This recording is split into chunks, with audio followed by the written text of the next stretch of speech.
Aujourd'hui, je ne pourrais pas dire que nous avons les choses en main.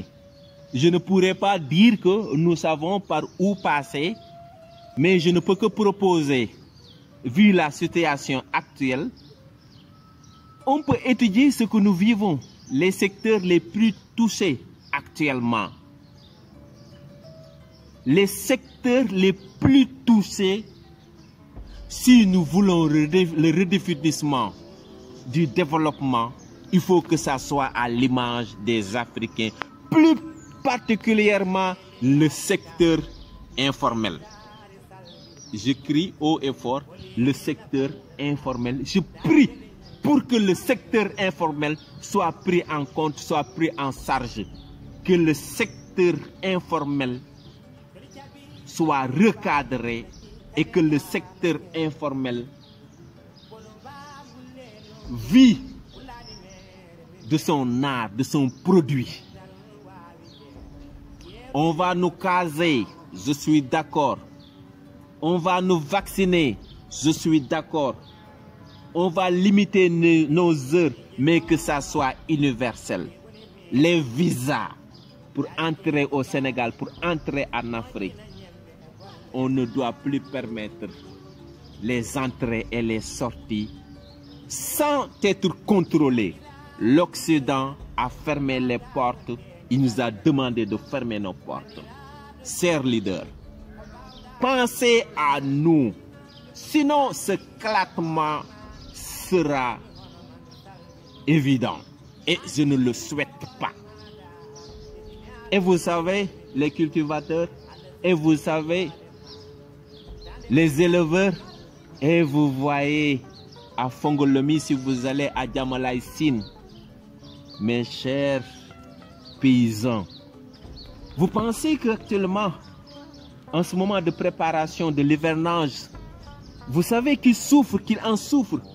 Et ces acteurs-là, on doit penser dès maintenant comment faire pour les sortir de ce calvaire en cette nouvel ordre mondial économique. Si tout s'achète sur l'internet, les ventes en ligne, est-ce que vous avez pensé à nos chers paysans qui n'ont pas d'internet, qui n'ont pas d'électricité? Et est-ce que vous avez pensé à eux, comment ils vont faire pour s'y accéder? Est-ce que vous avez pensé à eux? Donc ce que vous faites,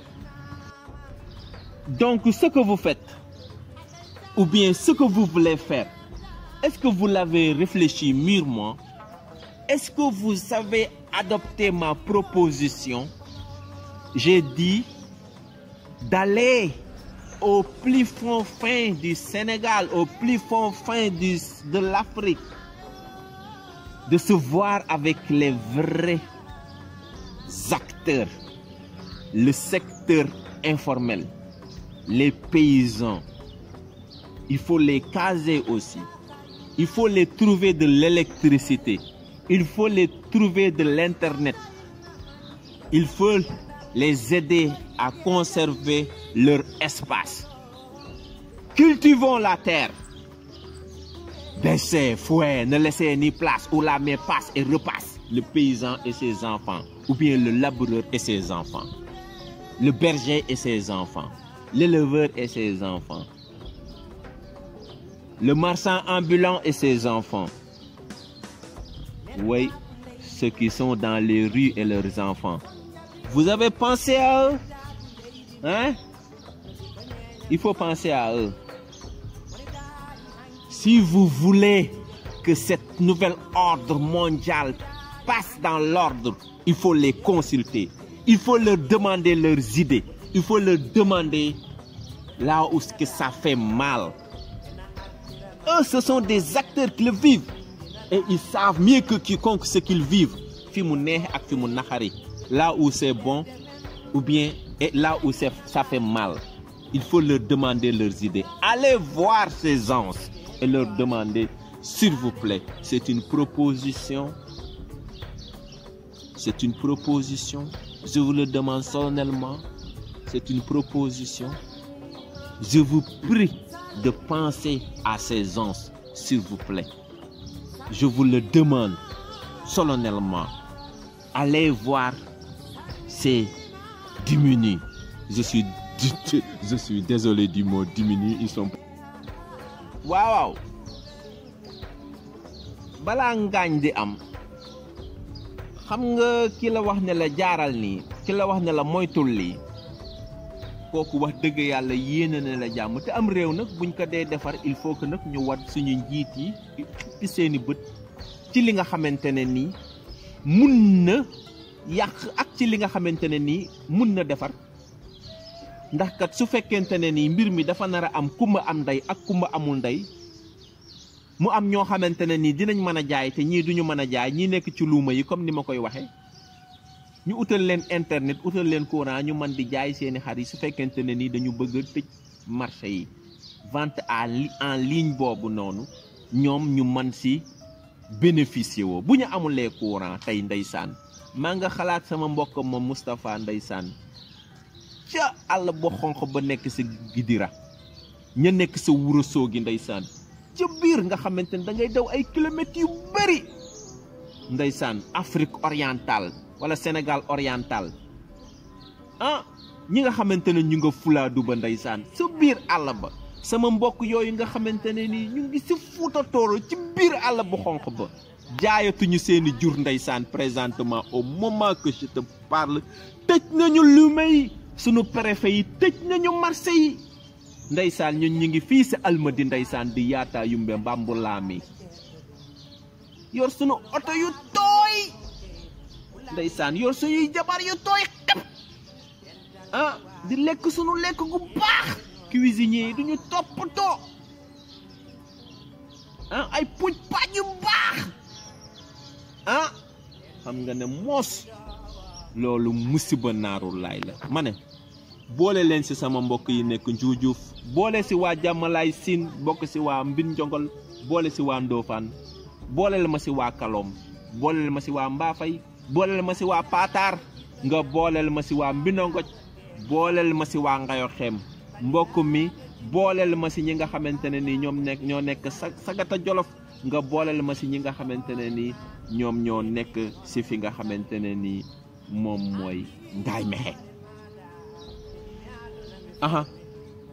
nouvel ordre mondial bi boo koy tëgg na nga ci waxtaan ak ñooñu ñëpp ñu wax la seen xalaat wax la seeni bëgg-bëgg wax la ni nga xamante ne nii tamit noonu lañu si yëge seeni bopp lafañ yi silmaxa yi tali yi ñu defar pour escalier yi ñoom fu ñuy jaar tey silmaxa pour mu traverser tali dana xaar kenn amatul jot te bu boobaawee jot si lay gën a ñàkk parce que tamit xam ngeen ne dakkal nañu joxante loxo yi pour affaire bi gën a gaaw time is money si la ñu jëm attention si time is money l'humanisme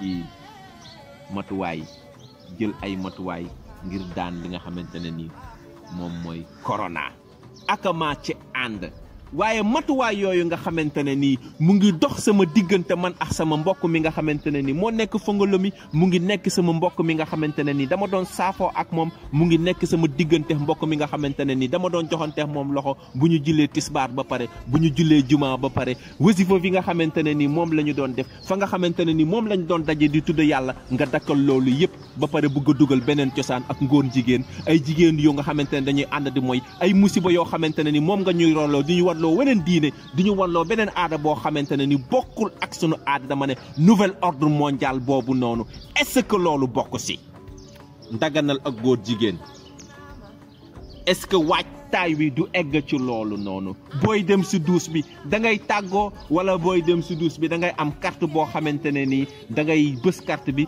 nga dem si duus bi ñu surveiller la nga am benn carte boo xamante ne nii foo dugg si Sénégal ñu xam ne fii nga nekk d'accord nañu si nouvel ordre mondial boobu noonu waaye na si africain bu nekk gis boppam te bu leen ñu daganal ak ngóor jigéen bu leen ñu daganal ak lesbienne bu leen ñu jàngal beneen cosaan bu leen ñu indil beneen cosaan ndax kat dafa am ay ngaañ yu doy waar yoo xamante ne ni waa réew moomu yëpp daw nañ ñibbisi fii si Saly fii si Mbour fii si Almadi tubaab yi duñu jeex ci Sénégal daw nañu depuis 20 ans wa ngi ni tubaab yëpp dañoo daw ñëw ñibbisi fi nga xamante ne ni moom mooy Sénégal ndax jàmm ji fi am daw nañu ñëw Afrique ndax la nga xamante ne ni moom lañ doon dund seen réew taxes yi les taxes la vie hausse la vie chère